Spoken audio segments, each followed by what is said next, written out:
Assalamualaikum warahmatullahi wabarakatuh.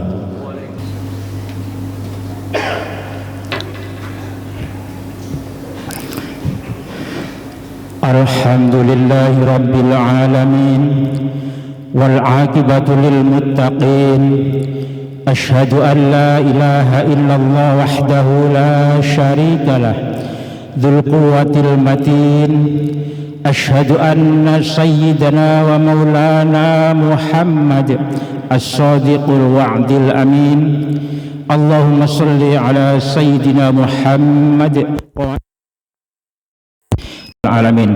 Hadirin rahimakumullah, kita sekarang berada di zaman informasi tanpa sekat ruang dan waktu.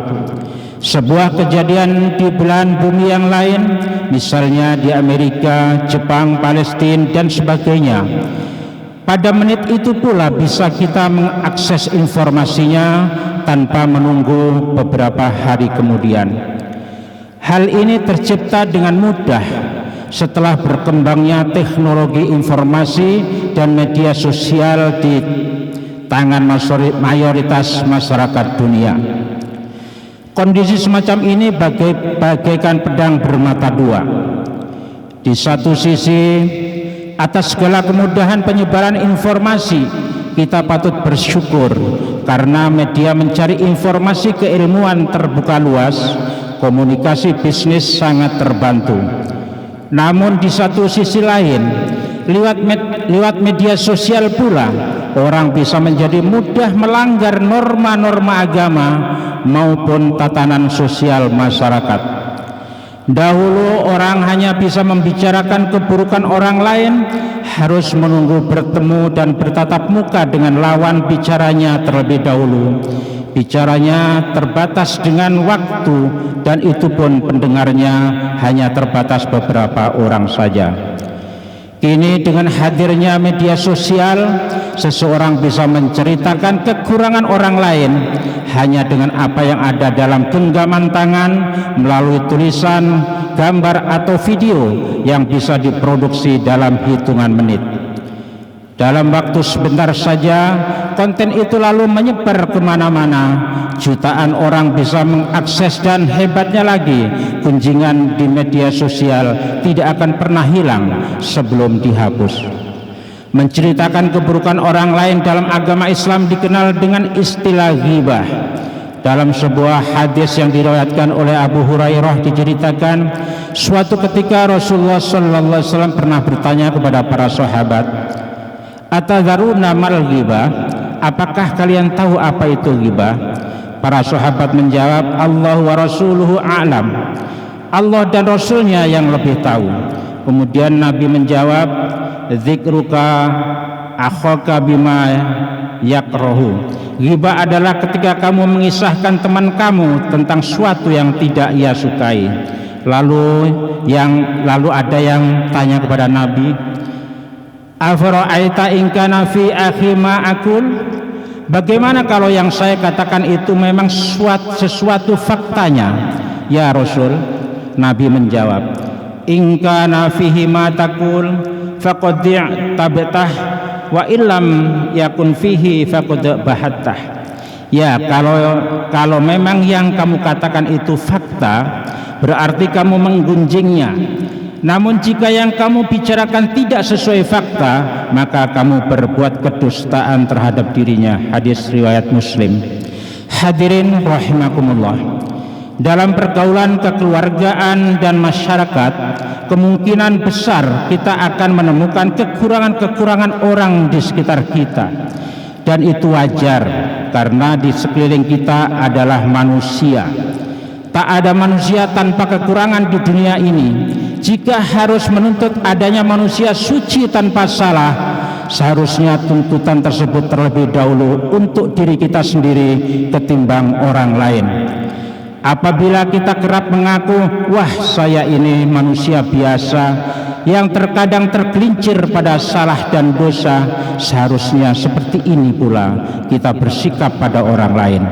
Jangan kalau kita melakukan kesalahan minta dianggap wajar, tapi giliran orang lain yang melakukan kesalahan kita salahkan. Seseorang yang tidak mudah menganggap wajar kesalahan orang lain, ia akan mudah menceritakan kesalahan-kesalahan mereka. Sekarang fasilitas yang paling praktis untuk menceritakan orang lain cukup banyak, mulai dari WA, Facebook, Instagram, Twitter, YouTube, dan lain-lain sebagainya. Peluang untuk mengungkapkan isi hati atau menceritakan kekurangan orang lain menganga besar. Perkunjungan ini tak hanya berupa pembicaraan secara lisan, melainkan pula bisa berupa tulisan atau konten lainnya. Selama sarana tersebut efektif untuk menyampaikan keburukan, selama itu pula dosa mengalir. Artinya, dosa ghibah bukan hanya bersumber dari lidah, tapi juga bisa dari tangan. Syekh Muhammad bin Salim Babasil dalam kitab Is'adur Rafiq juz 2 halaman 105 menyatakan, wa minha kitabatu ma yahrumun nutqu bih. Di antara maksiat tangan adalah menuliskan satu hal yang haram diucapkan. Lebih jauh beliau melanjutkan bahwa menggunjing dan jenis dosa menulis yang lain justru dosanya lebih besar dan lebih langgeng. Sebab apa? Karena potensi jangkauan maksiat tersebut lebih luas dan tidak akan bisa hilang dalam sekejap. Berbeda dengan ucapan, sekali disampaikan langsung tidak ada bekasnya, walaupun kebencian yang ditebar juga tetap berbahaya. Oleh karena itu, baik melalui chat, telepon, video, sepanjang ada unsur menggunjingnya, hukumnya adalah haram. Keharaman ini berlaku baik menggunjing sesama muslim ataupun menggunjing non-muslim yang mereka tidak menyakiti kita. Dalam kitab Az-Zawajir, Ibnu Hajar Al-Haytami menceritakan bahwa Imam Al-Ghazali pernah ditanya tentang hukum menggunjing non-muslim. Kemudian Imam Ghazali menjawab, hiya fi haqqul muslim mahdhuratun li salasi ilal. Bagi seorang muslim menggunjing orang kafir dilarang karena 3 alasan. Yang pertama al-idza, yaitu menyakiti hatinya. Menyakiti hati orang lain selama dia tidak menyakiti kita, baik itu muslim atau non muslim, tidak dibenarkan. Yang kedua, wa tanqisu khulqillah fa innallaha khaliqul if'alil ibad. Menganggap kurang ciptaan Allah, padahal Allah lah yang menciptakan semua gerak-gerik hamba-hambanya. Menjelek-jelekan non-muslim di luar urusan keyakinannya sama juga menganggap ada yang kurang sempurna pada ciptaan Allah. Yang ketiga, watat yi'ul waktu bimala yakni, boros waktu yang untuk hal-hal yang tidak berguna. Lebih lanjut, Imam Ghazali juga menyatakan yang artinya kafir dhimmi atau non-muslim yang tidak memerangi orang muslim, hukumnya berlaku sebagaimana orang Islam dalam hal masing-masing, tidak boleh disakiti. Sesungguhnya syarak melindungi kehormatan darah dan hartanya. Hadirin rahimakumullah, dalam bermedsos di antara kita banyak pula yang menjadi silent reader atau pembaca pasif. Tidak pernah menuliskan status di Facebook, tidak pernah berkomentar di WA group, namun aktif membaca kesana kemari. Menjadi silent reader pun tak lantas terbebas dari jeratan ghibah. Sebagai silent reader kita juga harus berhati-hati dalam memilih berteman, memfollow up atau mensubscribe siapa, karena apabila kita salah memilih teman, berada pada grup yang keliru, mensubscribe orang-orang yang gemar menggunjing pihak lain, maka otomatis kita akan dengan mudah menjadi pembaca berita gunjingan mereka. Imam Nawawi dalam kitabnya Hiyatul Anwar wa Syi'arul Abrar mengatakan, yang artinya menyimak sebuah gunjingan dan membiarkannya itu sama haramnya dengan menggunjing itu sendiri. Bagi penyimak, jika mempunyai kemampuan, harus mencegah, memberikan nasihat kepada pembuat konten. Minimal jika tidak mampu menangkal hatinya, harus ingkar dan meninggalkan majelis tersebut. Dalam konteks medsos, Apabila ada postingan yang arahnya membicarakan keburukan orang lain, segera pindah ke konten lain yang lebih bermanfaat. Jangan justru gunjingan tersebut dibaca sampai selesai.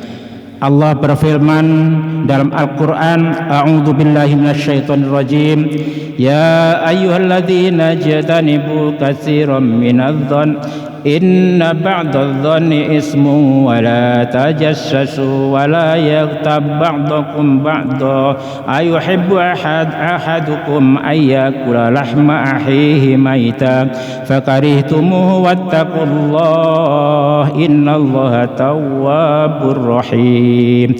Hai orang-orang yang beriman, jauhilah kebanyakan purbasangka atau kecurigaan, karena sebagian dari purbasangka itu dosa. Dan janganlah mencari-cari keburukan orang, dan janganlah menggunjingkan satu sama lain. Adakah seorang di antara kamu yang suka memakan daging saudaranya yang sudah mati? Maka tentulah kamu merasa jijik kepadanya. Dan bertakwalah kepada Allah, sesungguhnya Allah Maha Penerima Taubat lagi Maha Penyayang. Dalam sebuah hadis Rasulullah juga bersabda yang artinya, wahai orang-orang yang beriman, orang-orang yang beriman dengan lisannya akan tetapi iman belum masuk ke dalam hatinya, janganlah kalian menghibai kaum muslimin, dan janganlah pula mencari-cari aib mereka. Sesungguhnya barang siapa yang mencari-cari aib saudara sesama muslim, maka Allah akan mencari-cari kesalahannya. Dan barang siapa yang Allah mencari-cari kesalahannya, maka Allah akan mempermalukannya meskipun ia berada di dalam rumahnya. Hadis riwayat Abu Dawud. A'udzu billahi minasyaitonir rajim. Bismillahirrahmanirrahim. Wal 'asr innal insana lafi khusr illa alladzina amanu wa 'amilus solihati wa tawasaw bil haqqi wa tawasaw bis sabr. Barakallahu li wa lakum fil Qur'anil azim wa ja'alani wa iyyakum bima fihi minal ayati wadh-dhikril hakim. Innahu huwal barrut tawwabur raufur rahim. Wa qur rabbighfir warham anta arhamur rahimin.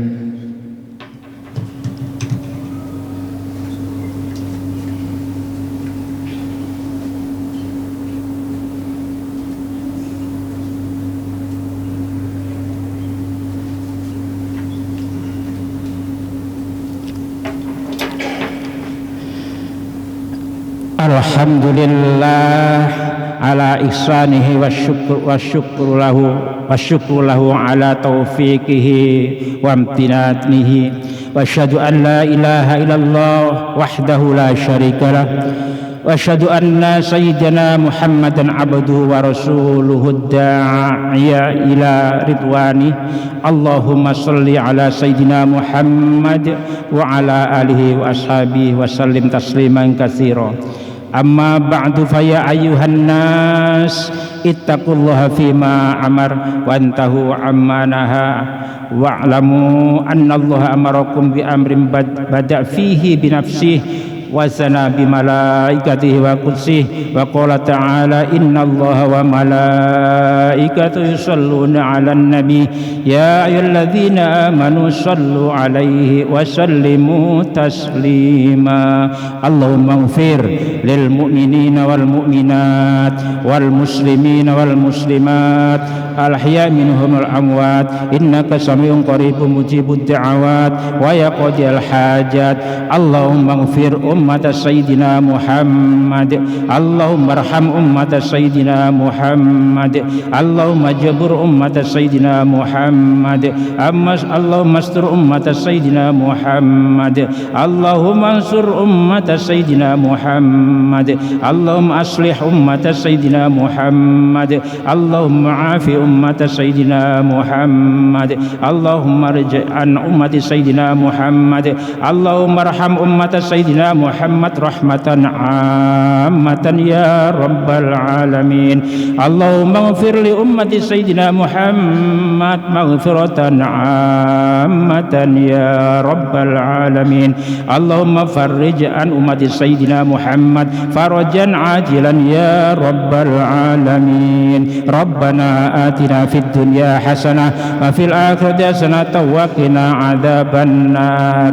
عباد الله إن الله يأمر بالعدل والإحسان وإيتاء ذي القربى وينهى عن الفحشاء والمنكر والبغي يعظكم لعلكم تذكرون.